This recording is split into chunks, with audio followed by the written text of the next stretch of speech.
Welcome everybody at this last lecture of the season of Studium Generale.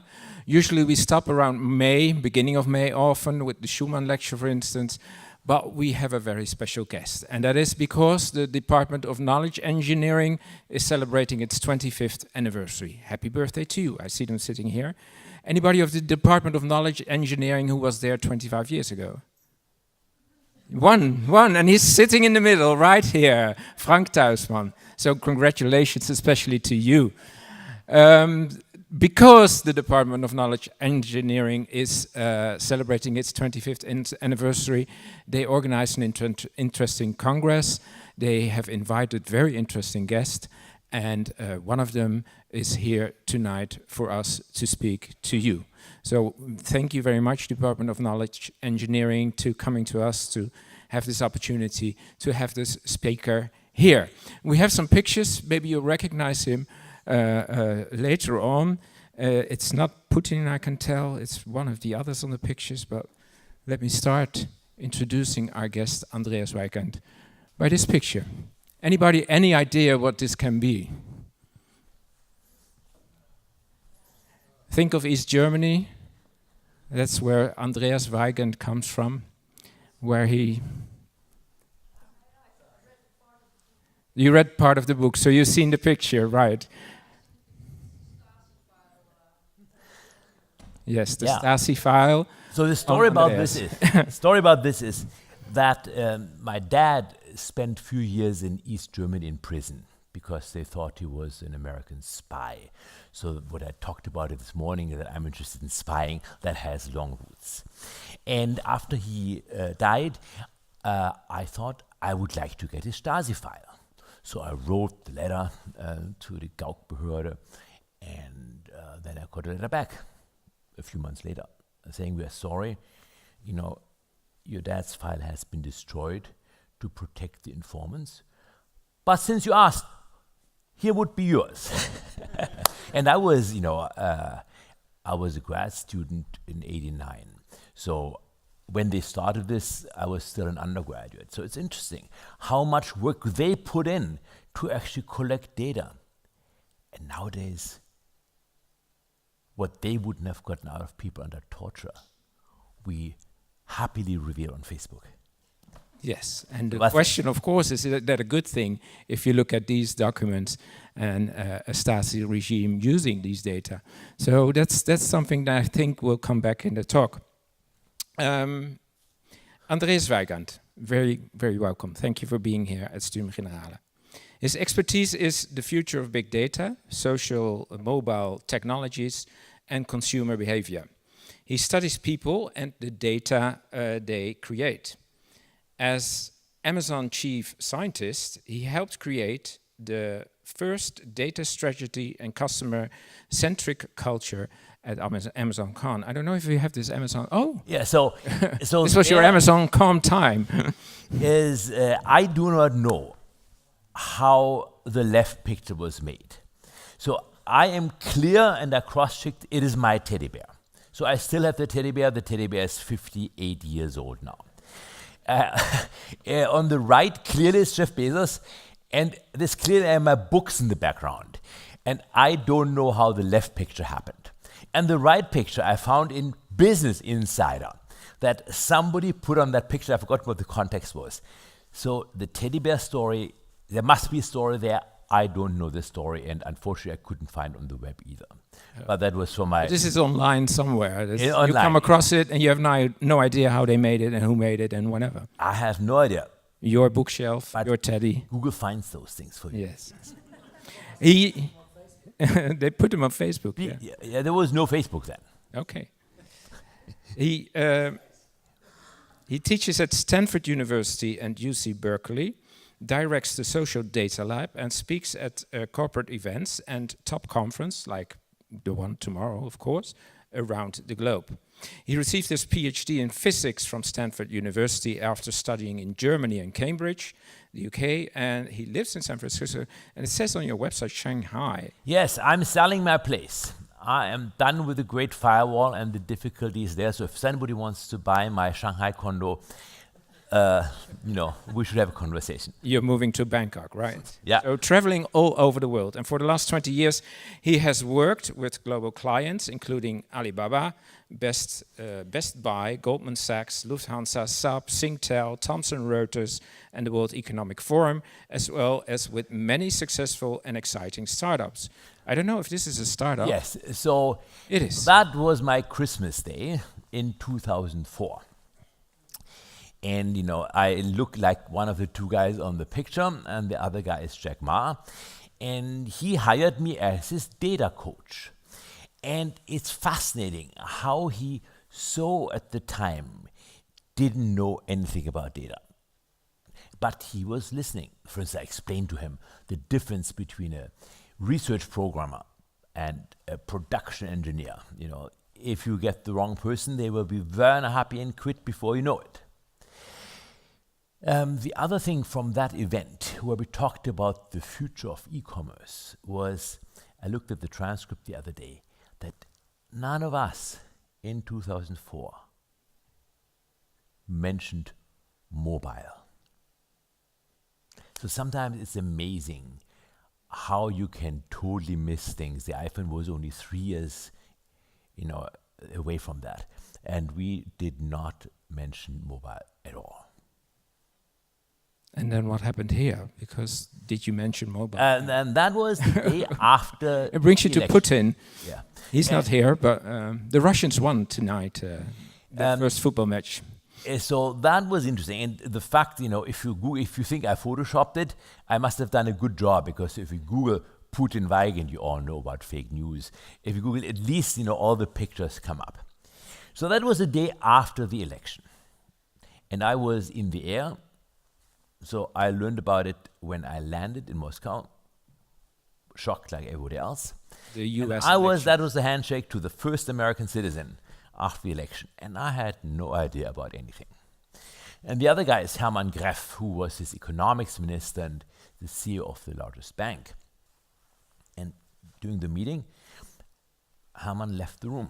The phone rang and they left. I thought, wow, that is weird. I wouldn't just, leave in the middle of a meeting and come back. So I said, und was war, And he said, oh, well, that we had an attack. And I thought, attacks come from China or they come from Russia? I am in Russia. So, that must have come from China. And he said, no, of course it came from America. So that was the day after the election where the Americans said, well, we noticed something and, watch out. And so that was... So the day of the elections or the day after the elections, you're in Russia shaking hands with Putin? I was in Russia because... And you didn't know of anything, right? No, we didn't... You're the data specialist here, you didn't know anything, right? One of the things I'll talk about tomorrow in the talk is that questions are more important than answers. But I didn't even know to ask about the election. And now the interesting thing is, the guy paid top dollars, no discount, to get me and 3 other people for a day of brainstorming and educating him about AI. So he's learned a lot ever since. And the day after, you're like that was already joining the army. Then I was my book launched last year, and I was in Germany, and so I got a call from the Department of Defense. Whether I would be free for lunch. I'm actually going to the Pentagon in 2 weeks. I'm quite looking forward to that. But I got a call from the German Department of Defense whether I could come for lunch. I said, sure. So then Fregattenkapitän Otter, if that's not a name, Fregattenkapitän Otter. He greeted me, and there were a couple of generals, and we had lunch. Not very good, by the way. And then the question came, did you serve? I said, well, I played for 15 months. I played the cello in the Stabsmusikchor, in the army, in the band. Like when the Queen of England came, we played string quartet. Then they asked whether I got promoted, and I don't remember. I really didn't remember. I couldn't remember it, so I called my brother and said, everybody gets promoted. I managed to not get promoted.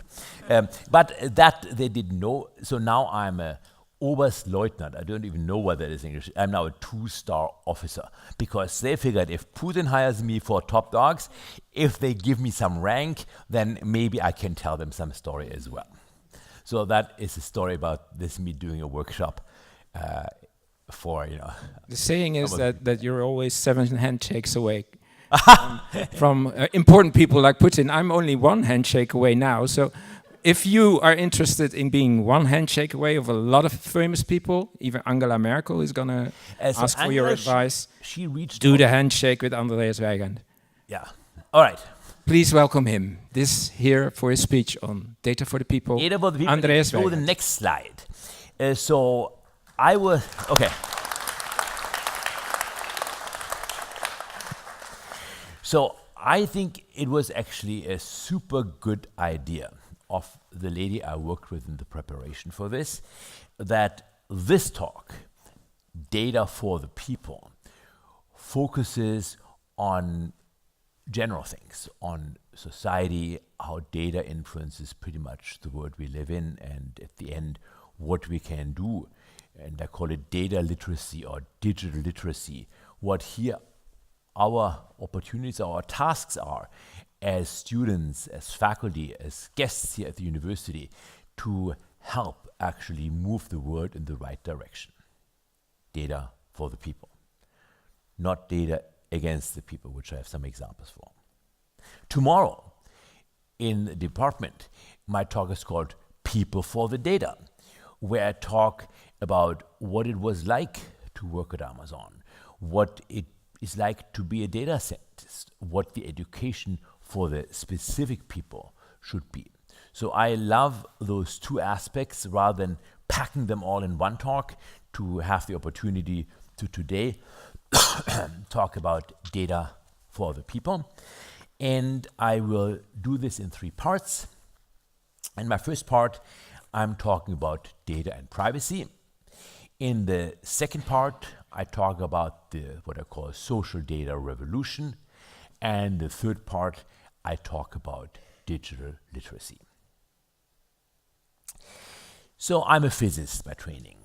And I always believe once a physicist, always a physicist. So this morning, when I had the sessions with the students, one of the questions was, what does that actually mean?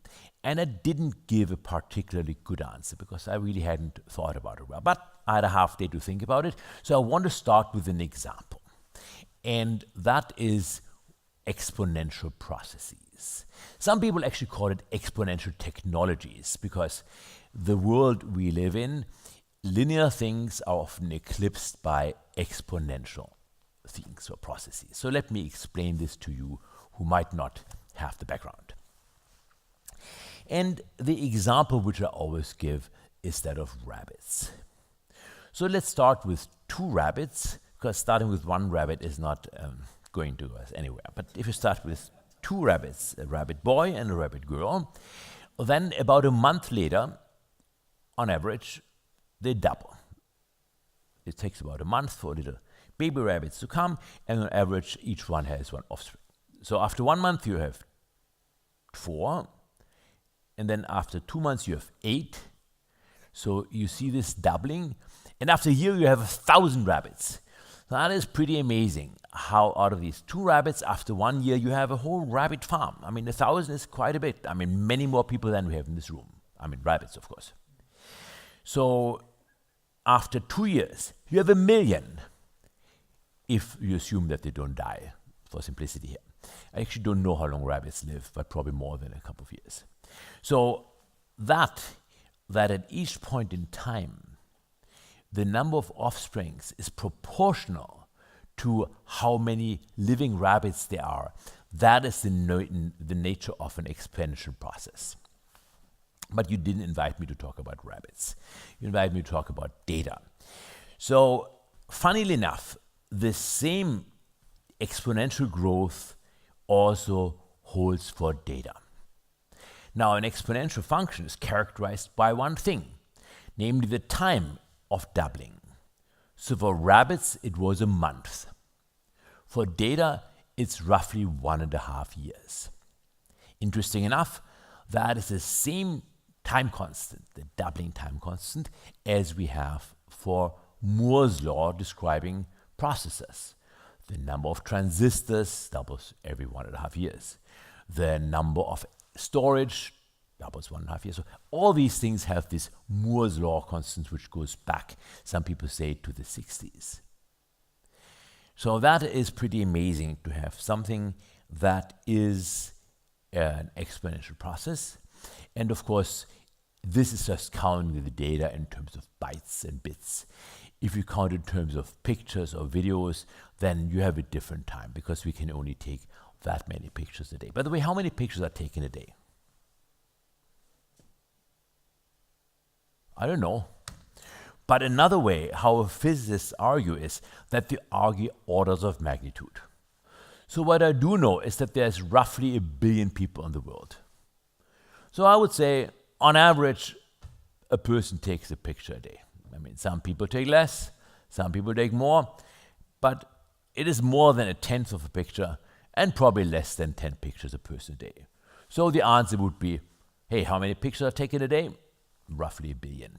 That is the mindset of physicists, as opposed to somebody Googling it and not really getting an answer. So those are the ways, I think, to answer the question from the morning, as 2 examples of how a physicist thinks about the world. So, data. I need to start with Facebook.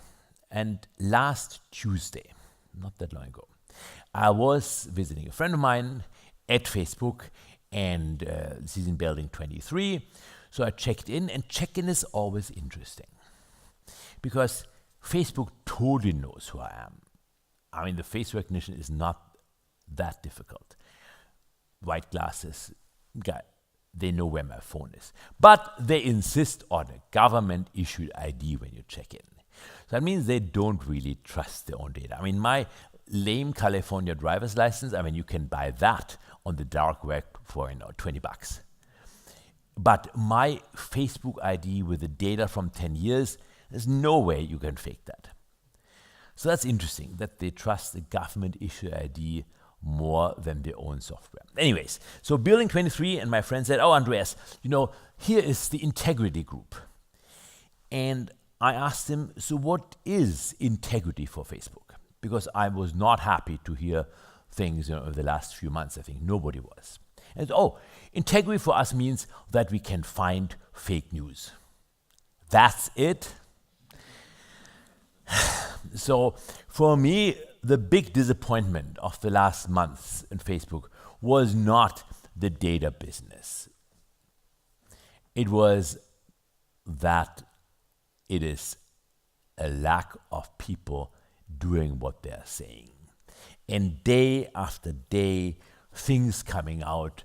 And just last week, the day after I was there, it turned out that companies they said they were not giving data to, they were actually giving data to as late as 2015. So that is for me the really disappointing story.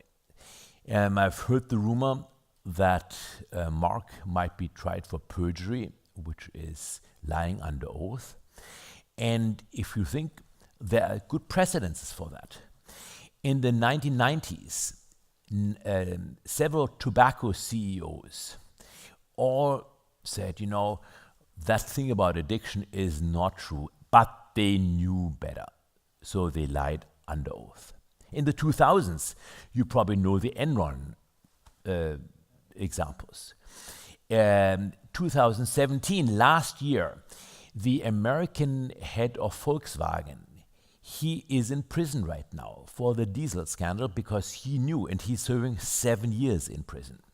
So I actually think this is very serious if somebody clearly knows what the case is and deliberately lies to Congress or in the EU lies to the members here. I'm not saying that Mark did, but I'm saying that is sort of my disappointment to hear every day. Today, Facebook told me, Andreas, we care for your data.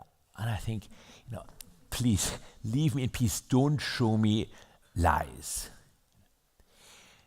And then on the other hand, today in the morning, we looked at what Facebook believes my interests are. And believes my top interest is soccer. I've in my entire life been to one soccer game. I mean, how is it possible that I've never liked or disliked or even bothered looking at anything soccer related? And number one in my interest is soccer. So how is it possible that they are so bad? So that is more my disappointment here. So in the bigger picture, with Facebook sort of dealt with here, I think it is three things which come together to provide us with progress. One is technology. You know, the technology, mobile as an example, clearly enables us to do things which we have never done before. It's an important vector, some people say factor in the future. Two, that should be pretty much on anybody's mind here. Did you also get these emails like a couple of weeks ago saying, hello, can you please click here so we can continue to spam you? Yeah. So great, that is GDPR at work, and that has changed the way companies treat their users. And there are so many companies, I completely forgot that they had my email address. So regulation or law is, I think, just as important as technology is. And the third one is social norms. So an example is, I saw a Facebook post of somebody I know, not particularly well, and he made something which looked like a screenshot where somebody else looked really bad. And then I was wondering to myself, well, how do I know that this really was a screenshot? Or maybe he just mocked up something which looked like a screenshot to make the other person really look bad. So actually, you realize that it's turtles upon turtles, that in many cases you actually don't know what is the case, but becoming digital literate means that we know to ask questions and that we know we are aware. So that is this triangle where we have regulation, social norms, and technology. Another triangle which I think is important is the balance of power that comes with those technological changes. And here specifically the balance of power between individuals, government, and companies. So GDPR and the right to be forgotten clearly is about regulation, saying something about individual and companies. Me going back and forth between here, United States, and Asia, it is really interesting how the differences between, let's say, here and the US. In Europe, people tend to trust the government, but are suspicious of companies. In the US, it is totally the other way around. I trust Google. A government, I'm not so sure. And why? Because what's the worst Google can do to me? Yes, they can digitally kill me. Somebody enters Andreas Weigend and nothing shows up. That is pretty dramatic. But the government can put me in prison, which is even more dramatic. So I think it's interesting, that difference, that we trust companies here, you distrust them, we trust here the government, and the US, we have a deep-rooted distrust against the government. China. 2 weeks ago, or 3 weeks ago by now, I was at a company called Tencent. It's a large company in Shenzhen, outside Hong Kong, mainland China, and they make software called WeChat. Who of you has heard about WeChat? Okay, great, almost everybody. So I think it's the most interesting experiment which ever has been carried out on people. That you have 1 billion plus people using Facebook on a daily basis, Messenger, revealing who they're interested in. They even measure what you are typing and then you delete it. So now Facebook knows that you were thinking somebody to really insult them, but before you send it, you delete it and said, oh, thank you for your message. That's one world. And then separated with a great firewall, the firewall in China, which makes it very difficult to use Google and other things in China. Then you have the WeChat universe. And so I gave a talk at Tencent. They invited me to do a workshop actually with the title, What Can We Learn from Facebook? And I started and said, I'm looking for the button whether somebody has read a message, because in Messenger or in Apple, we are used to delivered and read. No, we don't have that button. Oh, okay. Then I was looking for, somebody sent me a friend request. Can I see who the friends we have in common, who the friends are we have in common? Oh no, of course we are not showing the friends in common, which is kind of weird to me as well. Because if somebody wants to be my friend, shouldn't I know a little bit more about them?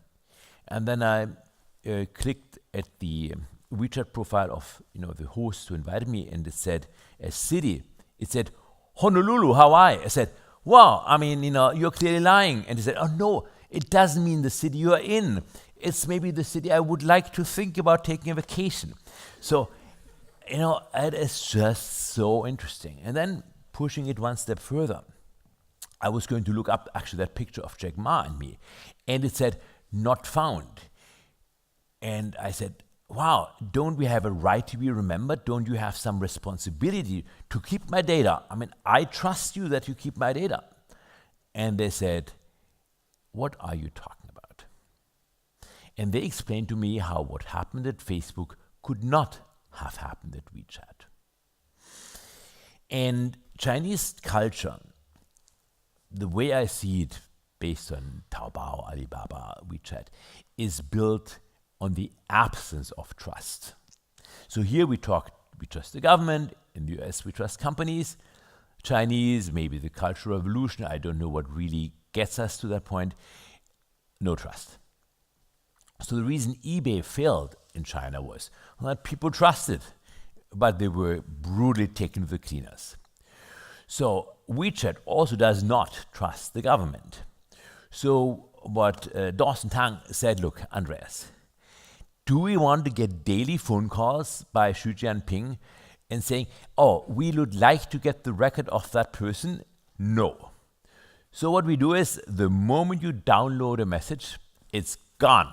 It is no longer there, because that's our way of preventing the government showing up or data being handled over to other places. And I thought that was interesting. First, I thought it was bug to feature, making the bug of not being able to run servers to a feature of saying we don't have the data. But during the day of that conversation, it really became clear to me that they're actually very serious about that. That hey, if you don't have the data, then the government really they can show up. But it gets boring for both sides if they try to be. By the way, when I checked in at WeChat, Tencent headquarters, what do you think they wanted? I again have a WeChat account, had for many years. I have 1,000 relationships there. They know all of them. Here, he thinks my face, that was part of it. And they want my phone number. And I said, why do you need my phone number? WeChat is replacing the de facto infrastructure of communication in this country, they said. Well, for you to get that China mobile, you had to show your passport. So even WeChat, via the phone number, which is good for basic authentication, they also ultimately resort to the identity that is your passport. I personally think, all white guys look the same. When I enter with my passport, half of you could enter with my passport and they wouldn't notice. But ultimately, when it comes to, getting after people and putting them in prison, they think that the passport is what is more important than the WeChat. So I absolutely believe that we should hold those companies accountable in a number of ways. And my book, Data for the People, actually lists 6 rights we should have as consumers, which are all assuming that the data actually is there, that they take care of your data. And I just want to mention a couple of them. One is the right to see your data. And I love that GDPR actually has that. And now Facebook allows you to download the data. Google does a very good job of allowing you to see your data. For instance, geolocation. If you haven't looked at your own location history, I recommend you do it. It's amazing how well Google visualizes everything.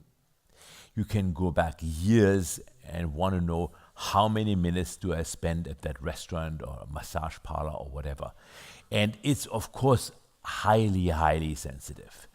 You know so much if you know where a person is 24/7. It is crazy how much you know. But Google does a good way of showing you your geolocation data. That's an example of a good visualization. Facebook just, dumps the data and good luck, young man, here are the bits. And according to the GDPR, actually that is not enough. It has to be in a format that people can interpret and understand.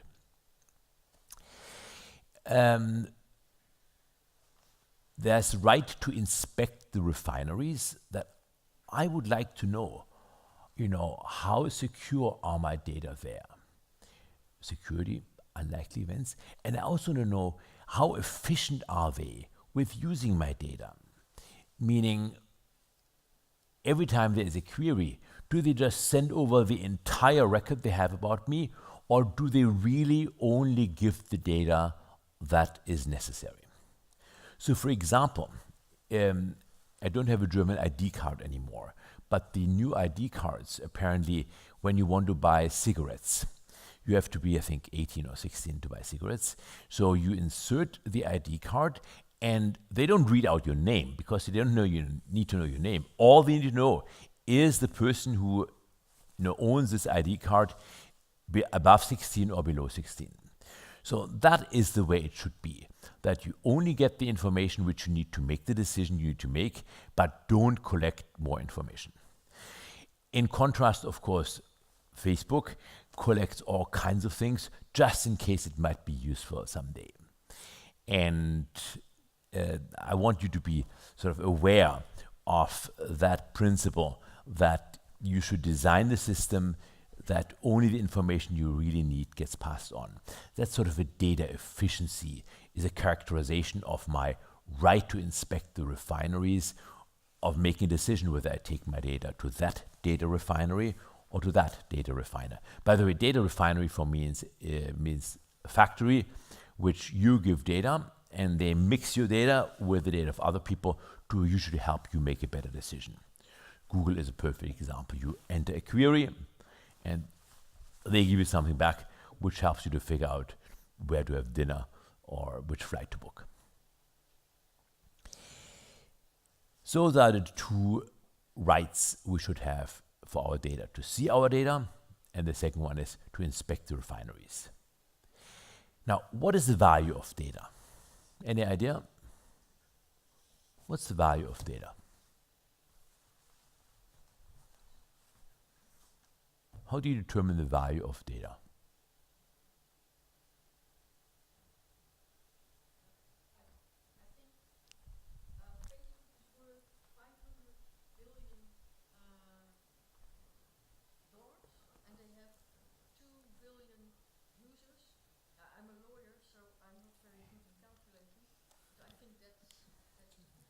Okay, so let's say I'm a physicist. They have 100 billion as market cap, and they have 1 billion users, so that would be $100 per user. Another way of looking at it is you can look at the profits Facebook makes, and it turns out if you look at this, it's about a cup of coffee a quarter for you, for each user. But by your gut feeling, if I have a free communication tool or a cup of coffee, I think I would probably go for the communication tool.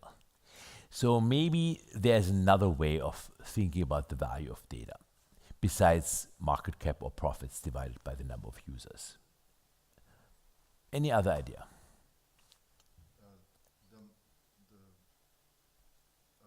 of what I need to spend to collect it and what I need to spend to protect it. Aha. Beautiful. Collecting and protecting. I would say collecting and connecting data. Now, I would argue that is negligible. Those costs, also storing and so on, is negligible compared to the value the data has. They're exponential. No, As long as my data resides, the costs are rising. so on the one hand, your data grows, on the other hand, the costs go down. So, but if it's negligible, I want to think about it in a different way. Than even if it's, you know, for Facebook, it's a lot of money. Per user, $1 probably, the cost. But what's the value? So here's what I want to drive to.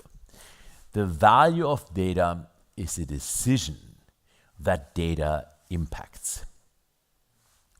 So that, I think, is a pretty good way of thinking about data.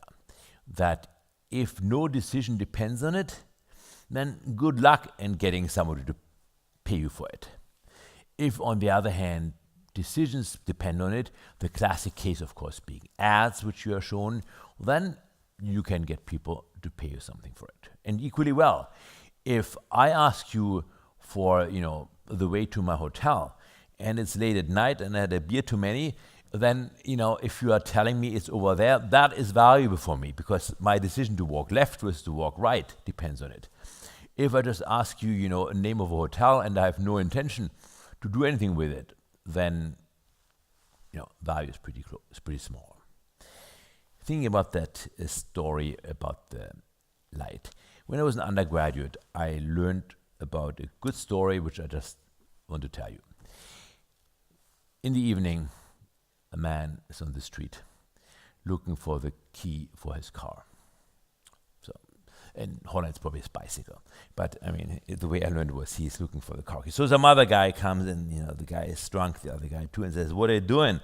I'm looking for my keys, my car keys. And the guy said, "So you left them there?"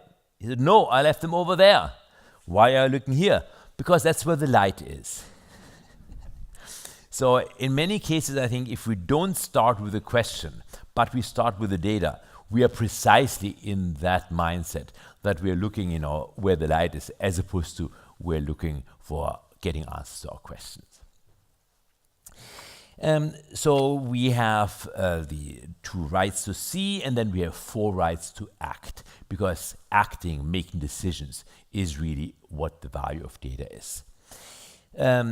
One of them is the right to port your data. And I wrote my book before I knew about GDPR. So the porting is another beautiful example where technology, social norms, and regulation comes together. You remember that triangle I drew in the air before. Let's say you're applying to grad school. And for grad school, you need to provide a transcript. So in the olden days, you had to fax it to somewhere. So, you know, who knows where that fax goes? And the number which you're faxing it to, you know, might be some fake institution. Like in China, there are so many institutions that just provide fake diplomas. Or on the other hand, if you apply to Stanford, who knows that you didn't fake your diploma? So in this case, technology and the combination of 2 technologies is the answer I want to give here as the right to port, which should be part of the right to port. It's not just emotion, I want to take my data. No, the 2 technologies are one, and that's the first time I'm mentioning the B word today, not BS, but BC, blockchain. Namely, blockchain means that the data sits somewhere and you can't alter it. Today, a law was passed in Michigan, I just saw today, that there's up to 17 years. So it's a criminal offense to try to alter data, including alter data on the blockchain. Just today, if you Google that Michigan blockchain, I'm sure it comes up as a hit for today. So blockchain, however, the way it's designed, expensive and it's computationally, it provides you with a way where you can be pretty sure that the person didn't fake their transcript, or health history, or financial history, or whatever you want. But that's only half of the game, because I also want to be in charge of my data. So I want to encrypt the data. And so now if you combine encryption, where I have the key, and only if I pass the key to you, can you actually understand what this data is about. Otherwise, it's total garbage. Now that is a nice symmetrical part, that I can't fake it. So I only have, what is the truth, but you can't read it unless you get my key. So this is an example here how the technologies du jour come together and actually solve a problem, namely the right to port, which is not looking, here's blockchain as a technology, looking for applications, but it really is a problem which we would like to have, that we want to make sure that we are in charge, and the other party wants to make sure that the data we're giving them is actually true. Okay. Now, what does this have to do with trust? In some way, it takes the Chinese model that you don't have to trust the other person and replaces it by technology. So, who do we know whether we can trust? Some random person, some random letter? We don't. But we now have technologies which we do trust much more than we would have trusted before a letter we got. But we had no alternative then. Now, I want to talk in the second part about the social data revolution. Social data for me is data, two meanings. One, data that is socialized by people. Like, I put the article I saw today about the Chinese having had a contest on facial recognition for pigs. I thought that was pretty amusing. So I might want to socialize this. So in that case, I put it on Facebook or Twitter, and it is social data because I send it out. Another reason for the word is the social graph. Who are the people I communicate with? My telephone records, my WeChat, my Facebook Messenger graph, WhatsApp in this country. So those are social data. And the point I want to make is that this social data revolution has changed the way 1 billion people, not some edge group in Silicon Valley, but 1 billion people actually lead their lives. Think how you buy things. There used to be days where you go to a shop and the shop assistant tells you, oh, that is a good product. You couldn't look up reviews. They were making it up as they were talking to you. Or maybe it's the one with the highest profit margin. Who knows? But think about how our process of what we buy and how we buy it has been changed. They're not just ours, but 1 billion people. Social commerce is another way that we now buy things in very different ways from before. Second example I want to give is what we know. I use Google every day. And what it means to educate, to learn, is very different from what it meant to educate and to learn 20 years ago. Have we actually taken that into account, or do we still teach people things that computers can do much better? Reinhold Niebuhr, the theologian, has a prayer, and it basically says, Lord, give me the power to change what I can change. Give me the serenity, the ability to accept what I can't change, and the wisdom to tell the difference. So I think we often have to rethink whether we really have the wisdom to let computers do what computers are good at, and let people do what people are good at, but not confuse the two. So Google is a good example where I think many things did you learn spelling in high school? I even in primary school I had schön schreiben, writing nicely. Maybe not that important anymore. So I think rethinking about what people can do, how we can do it, what computers can do is important. Social data revolution and the impact on work. Not only how work is changing, but also how workers are changing. I mean, what working is changing. What is work? It's just so dramatically different from what it used to be. So there's a company in San Francisco where I learned that the CEO said, well, if you want to work here, you have to wear a Fitbit, like, you know, one of these fitness trackers, 24/7. And then a person came in the morning and he said to her, you know, I see that you didn't have a good night's sleep, meaning you stayed up too late. I'm sorry, I don't think we need you in this meeting. That is disturbing. But on the other hand, I can see if it's really important meeting and she's still having a hangover, that he might not want to leave that impression with the client. But where does work end? Where does, you know, we're negotiating the boundary to privacy here. And there was a case against Uber last year, which Uber lost, where Uber required people to have the app on, even when they're not driving for Uber. And some court said, this is none of your business, Uber, what people are doing when they're not working for you. So how far do we want to go? I think symmetry goes a long way. If my boss, let's say the one who asked me to have my Fitbit on at night, if he also is willing to have his Fitbit on 24/7, that would be a different situation. I still don't know whether I would want to work there, but certainly the asymmetric, the one-sided mirror, where they can observe you, but you have no idea what they're doing, I'm not a big fan of that. So data symmetry, think how you can actually, in a workplace, make things symmetric. How can you actually make the life of the worker better? There are chairs which sense how you're sitting on them. I had in class at Berkeley 2 years ago the CTO of a company called Emotioned, which got since bought by Apple, where they can read out with a high-resolution camera up to 400 people's emotions in real time. That is just absolutely crazy.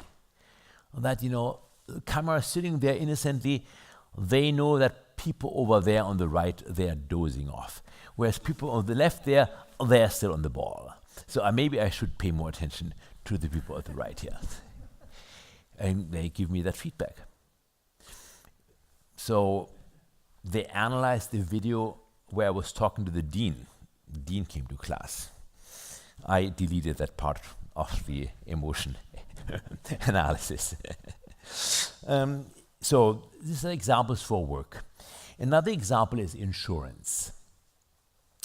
I was on Monday evening at a dinner in Cologne, which is traditionally lots of insurance, about InsurTech, which is insurance traditionally is built in a world where we do not have data. Like most of our laws are made in the world without data, like speed limit.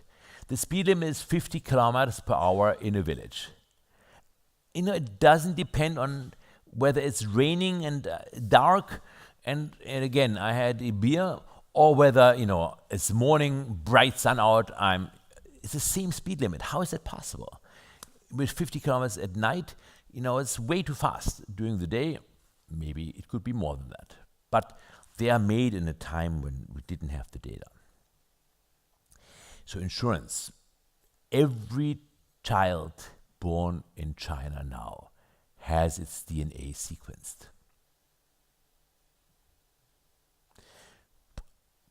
That is pretty scary.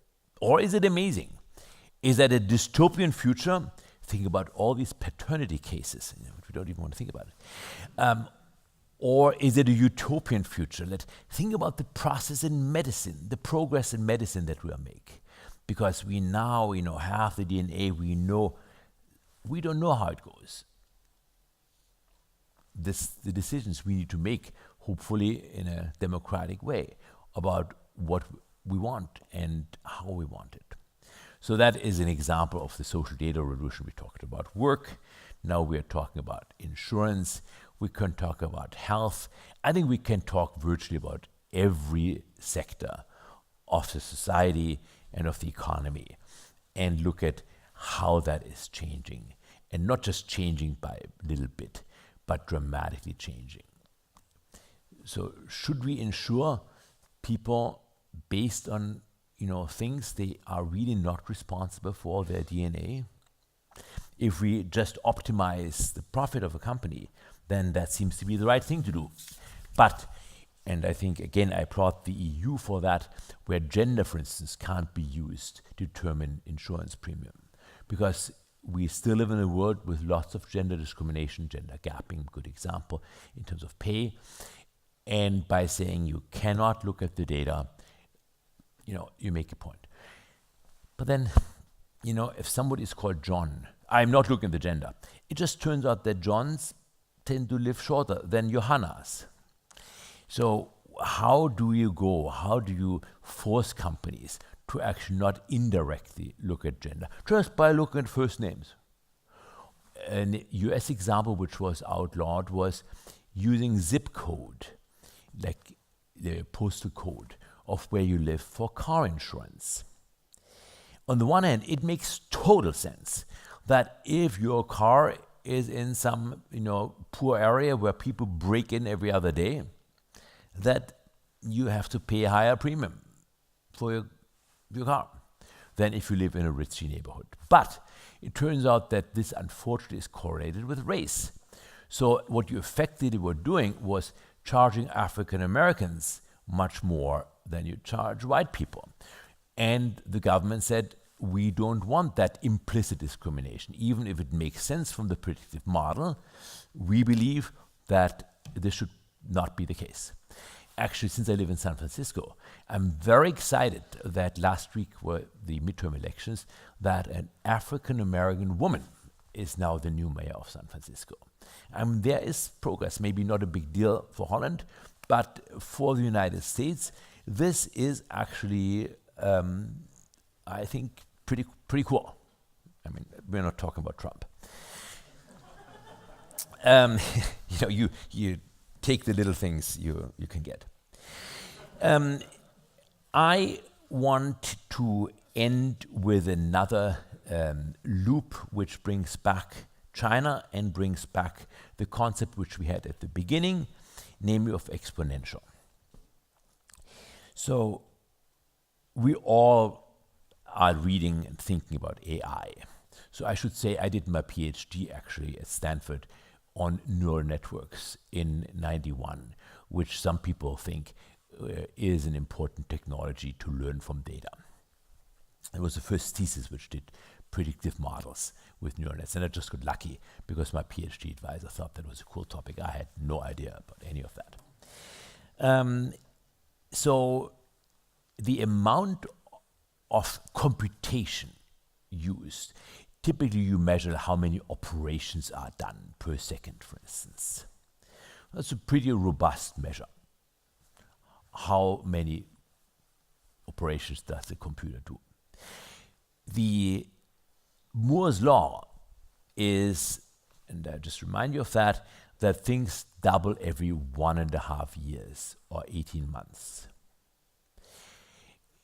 A study came out a month ago or so that the number of flops used in AI, the number of operations used for AI operations, doubles not every 18 months, but every 3.5 months. People put just so much more energy and effort and chips behind AI that doubling every 3.5 months means that in a year you have a factor of 10. That combined with this exponential nature, it's been going on for a few years. People are pretty good who wrote that paper. So that even baffles me, that in a year from now, we'll spend 10 times as much compute power on AI compared to now. So we live in an interesting time for sure. I started off talking about data, but it's really data plus algorithms, plus actions, plus what you do with it. I promised to end before 9. It is a couple of minutes before 9, so we have now time for questions. Thank you so Can I far. turn over Maybe to- a glass of water would be nice Yes, for you. thank you, actually.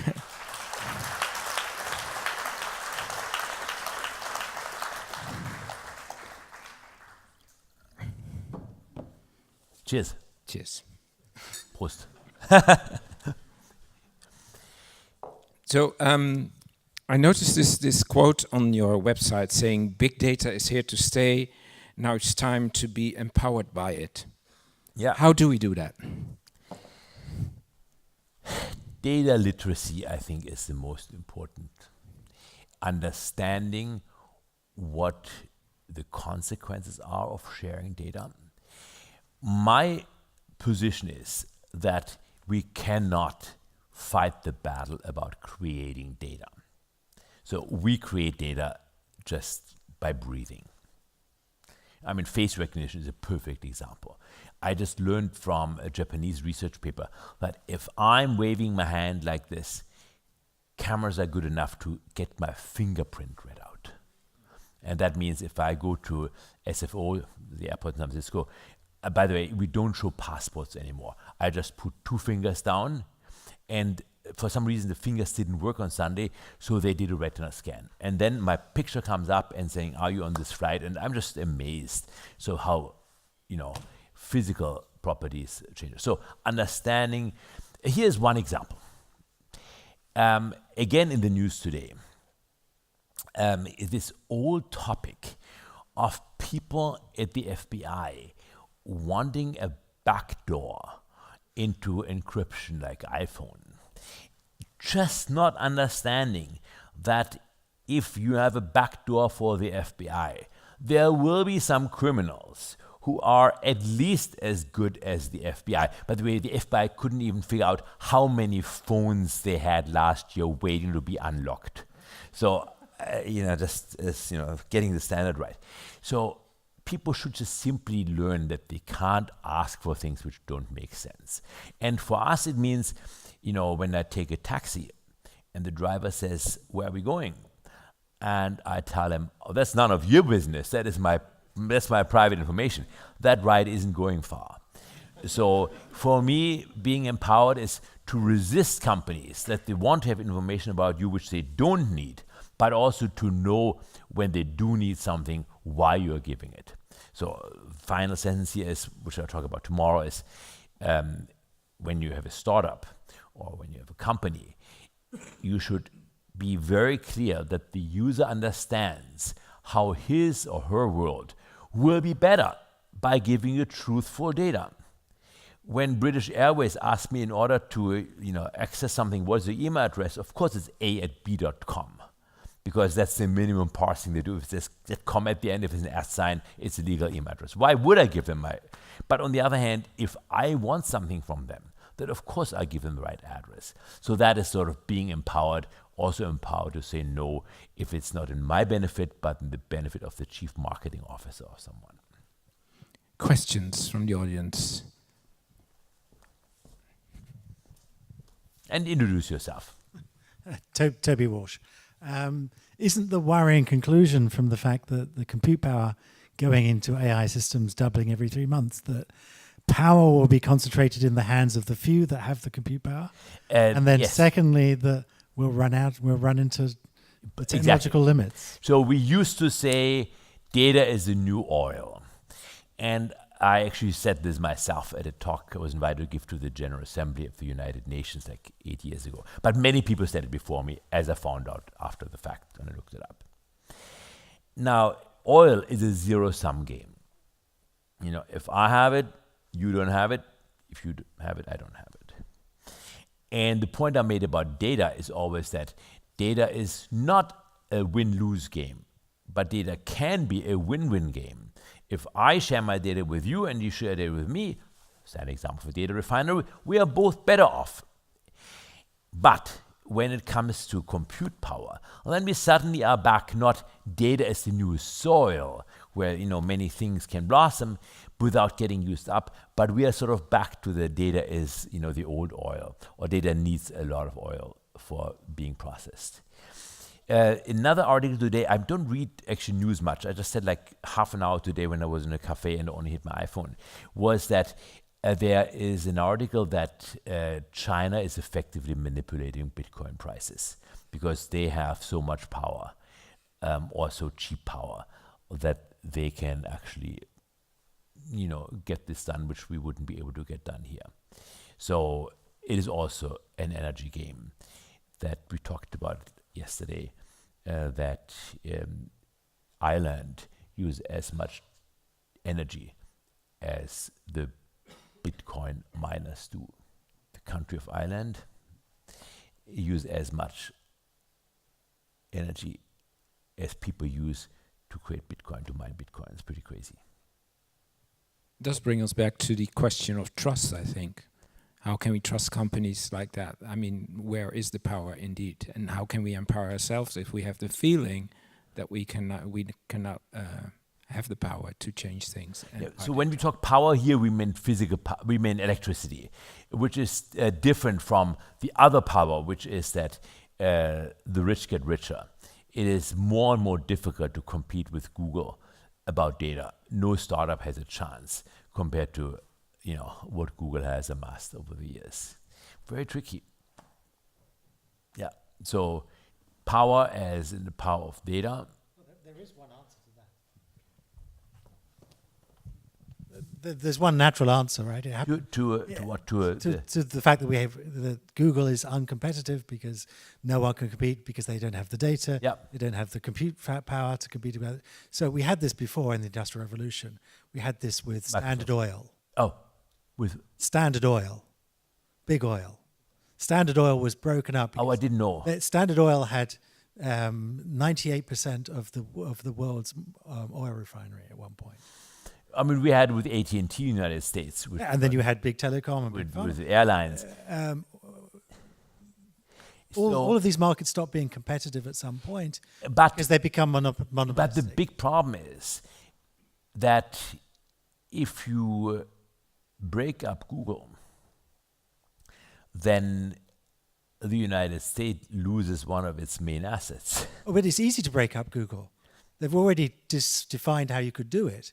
They constructed Alphabet, told you the parts are independent operating entities, so therefore you could at least break it up into the parts of Alphabet. However, so there are Alphabets, Google still knows. I lost my phone in Uber, so I bought one at Heathrow, where was changing, Heathrow.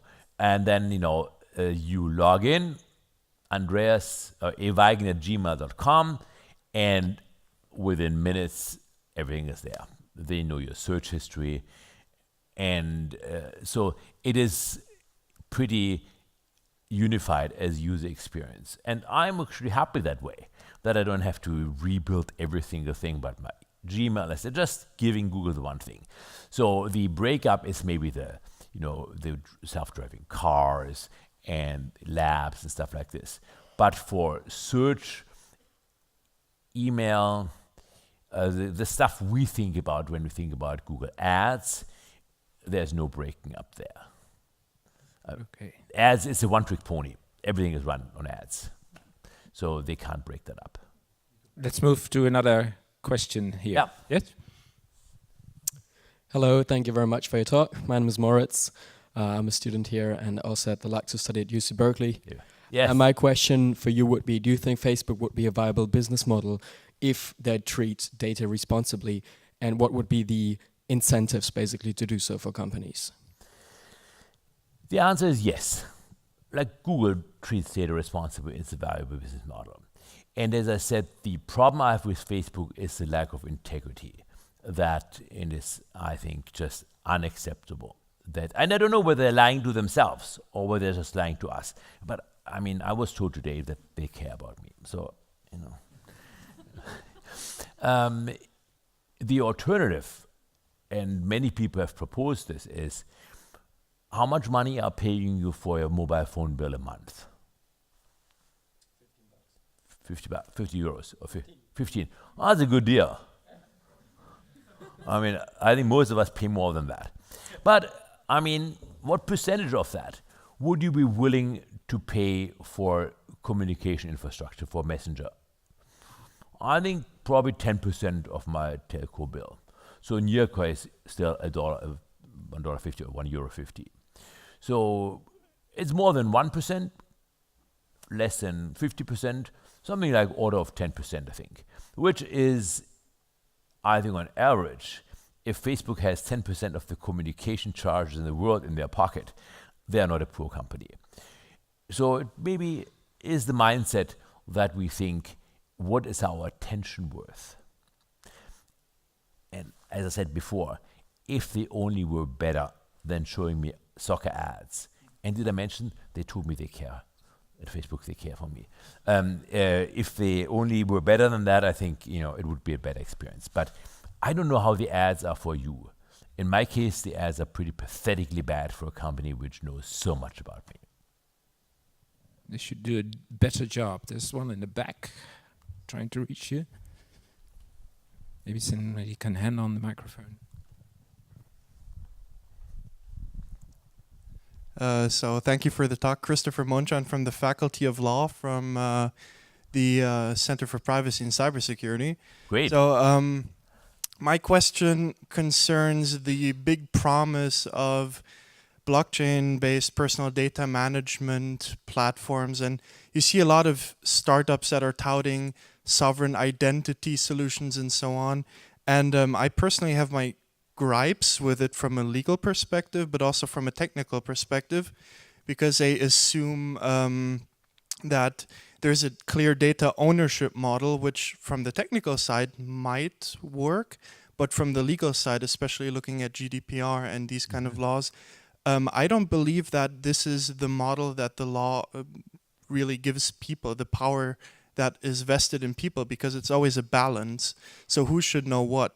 And from the technical side, I don't believe that we're at the state of interoperability and compatibility, because the idea is that this will link into everything, every platform out there, and put me as an individual in control of my personal data. So what are your thoughts on this? Yes.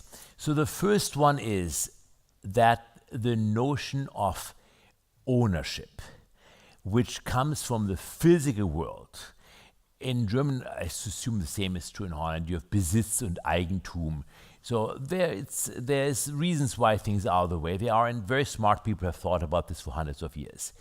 But it is different for something you cannot sit on, for non-physical objects. And I heard a podcast maybe from a month ago where somebody made the argument that it is against the interest of the user if they sell their data. The German word veräußern. Is there a Dutch word like this? If in doubt, there's probably a similar word that you can, in English says inalienable rights. And what is the word for if you can actually sell yourself?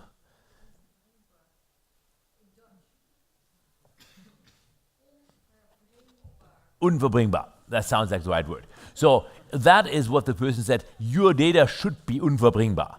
Because if they are, then you give somebody else the right to do with it whatever you give them, because they paid for it, and that means that they, for instance, can deny you access to your rights.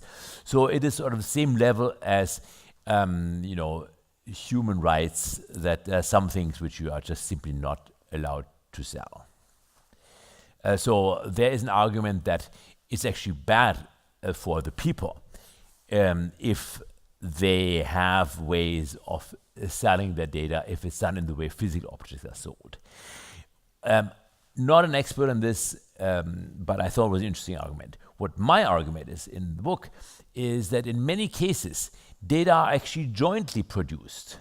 So if I respond to the Studium Generales post, Facebook post, and say something, and then they change something in the post, maybe my remark now looks really stupid. It was really brilliant before, maybe not for the Studium Generale announcement, but if a friend says something and they change their mind, they edit the post, and now I seem to be totally mindless what I said. So who owns that post? It's sort of jointly owned. And I don't know whether the legal law is thinking. I'm sure there are very smart people thinking about it in the right way. But I certainly don't know whether there is a socially acceptable way of co-ownership. And from the blockchain perspective, specifically what you asked, I am convinced that blockchain is the solution to anything. Flat feet, impotence, hair loss, blockchain is the answer. So time will tell. I think it's interesting that my last two TAs from Berkeley, both just absolutely wonderful, great people, that one of them dropped out of school to do some blockchain ICO consultancy, and the other one is doing some blockchain Bitcoin investments, and they both hope to get rich quick. So I think I'm not a big fan of that. They come with the argument, I'm going to talk about actually tomorrow, they come with the argument that, these amazing opportunities, Andreas, you don't understand, and my argument is, amazing opportunities come every year, every month. So it's more important to actually finish and get your degree, because that takes time and you are not going back in 5 years when, the blockchain hype has disappeared. But who knows, maybe they are right. Maybe these times are different. But I think, people always think that the time they live in is different. Do you feel like the new GPDR is an improvement? The privacy laws? I think privacy laws are super important. Because otherwise... are they an improvement at this moment? The GDPR? Yes. No question about it. So I think I actually made a video. So Angela Merkel reached out to me a couple of weeks ago that she's interested in having a digital advisor. And I can tell you that. So then she had the head of the Kanzleramt, her White House head, video talking. People probably want to know whether I still speak German or whether it would be socially acceptable to be part of that. And I said, funny, you should ask what I would tell the chancellor, because I made a recording a year ago with a friend of mine who also went to Stanford 30 years ago. What I did not tell him is that we were totally drunk when we made that recording. And at the end he asked me, Andreas, do you really think they want to hear it? I said, no, I don't think she wants to hear that. And that was the end of that recording. But he said, can you please find this for me? So I think the only choice I had was to re-record something which made more sense. And otherwise, I don't know whether it would have let me in the country again. But I think GDPR is a very important step. A side effect, the question is always, what are the unintended consequences? And one of the unintended consequences here, people say, is that actually gives even more power to the big companies like Google, because they have the resources to deal with enforcement, to deal with compliance, versus, the little startup somewhere, they are actually relatively more expensive. GDPR is more expensive for them than it is for the really big companies. But I think it's a great discussion that people... Now, how do you think, if you walk up to 100 people in some place, Aachen, don't want to single out something, some town, not necessarily a university town, so Maastricht is probably not a good example, but you think about something. How many of them will have heard about GDPR in Europe, in Central Europe? 10%? Or they think it's a new beer? Or new drug, MDMA, GDPR, where can I buy it? Factory. 10%, do you have a feeling? 50%. 60, somebody 60. said. Yeah. So about It's half all in of the news lately, so everybody's concerned about it. And you get all those emails. the emails, yeah. Yeah. So, if for nothing else, if you have half of the population think about data privacy, that already was worth, I think, passing the law. Starts that with the awareness you talked about. Any other questions? You want the handshake, right? No, Looking for that. he wants a microphone. There's one. I have a very short question. You just said that Facebook takes very bad care of their customers, but you still use it yourself, right? Exactly. So that is always a question I get. And I took a month of Facebook vacation. So I had a long interview in Süddeutsche Zeitung, which I did in November last year, and then it was published at the week when the Mark Zuckerberg hearings were in DC. And then, of course, they added this one question. So after all your criticism, are you quitting? And the only answer, and the honest answer I gave then is, I'm taking a month of Facebook vacation, which was May. So I have to say, it was much better than I thought. First of all, you don't waste your time. And secondly, more important than that is those really stupid posts by your acquaintances who want to show you how amazing they are.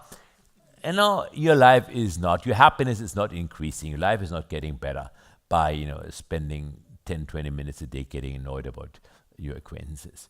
So I can wholeheartedly recommend to take a month of Facebook vacation. And then Why just a month? Because that was sort of a thing which I could promise. I didn't know, maybe, and I excluded Messenger from it. So for me, Facebook, the feed, the posting is very different from Messenger. Messenger is infrastructure. So if you're not in Messenger, then people don't reach you, and that you can't do. But when I say a month sounded a reasonable experiment. I'm happy to do another month. So I actually miss it much less than I thought. I think it's a problem for many that when you think of it and you think Facebook has some bad qualities, but then again, it's nice to have, and you don't bother or you don't care. And they care.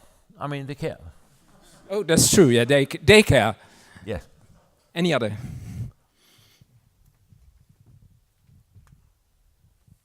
Hello, Indra Geesink. Often exponential growth appears as such, but then it turns out to be logistic growth. No idea. Okay. So I don't think anybody really knows the future. You have people like the guy who is now at Google. Ray Kurzweil, who think, I can read your mind.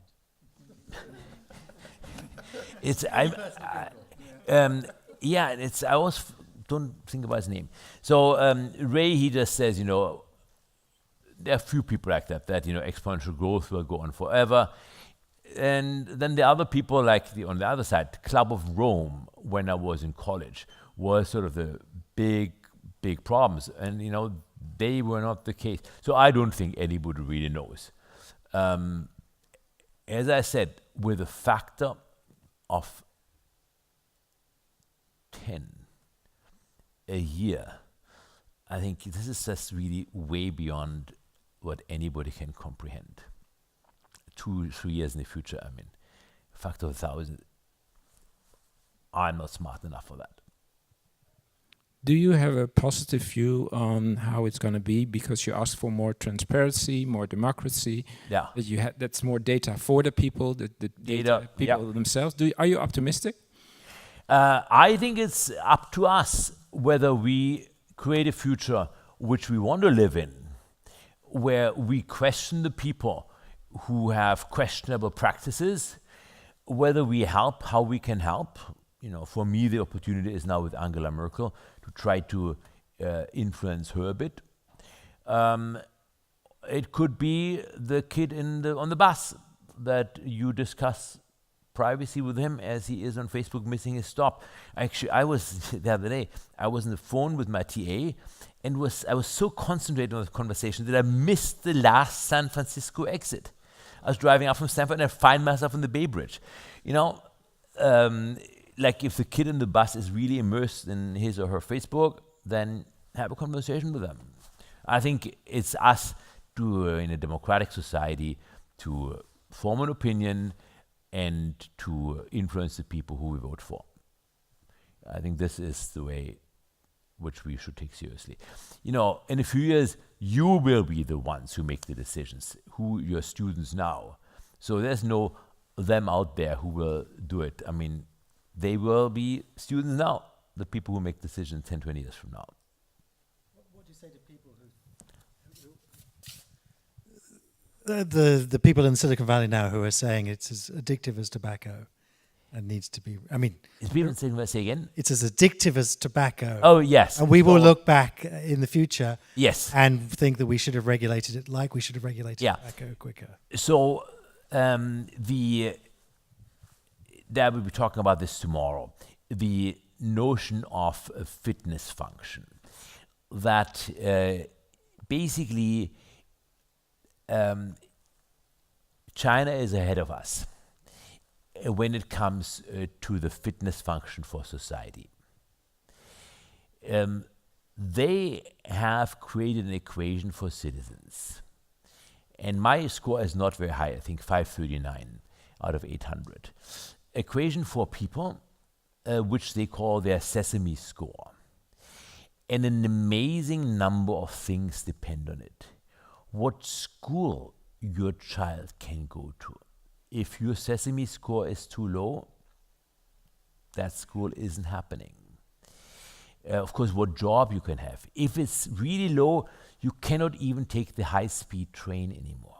Let's forget about planes.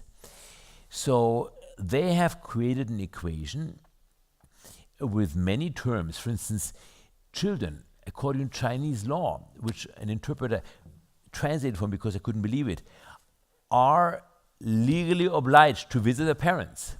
So I'm happy to see my mom next week. She's 93. But I'm just imagining if I went there, because otherwise she would sue me if I didn't show up. And that would be a pleasant visit, wouldn't it? So they created that equation with many terms, including children visiting their parents. And they come up with a score. And they distribute scarce resources according to that score. So I'm not sure whether the score is right. By the way, there are ways to fix it. So for example,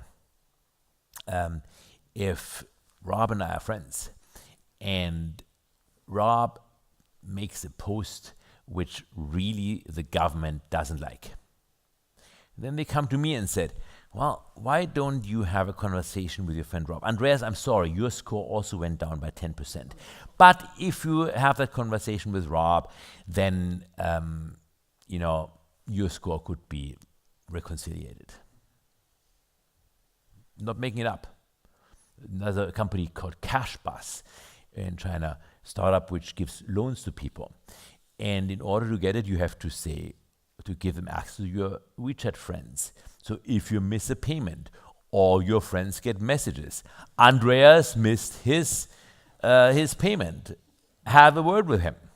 So they are ahead of us in that they actually wrote down an equation. Whether you agree to it or not is a different question. But that's how the conversation should be in society. What terms do we want to have, and what weights do we want to have in front of them? I would say they're behind us. Really?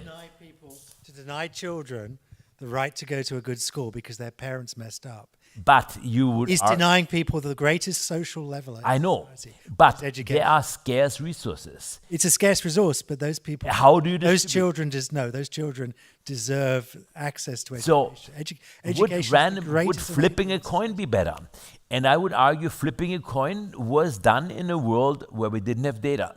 Now we do have data. You and I were both able to access publicly funded education, the best quality education that was available on the planet. Both of us went to fantastic public funded universities. Absolutely.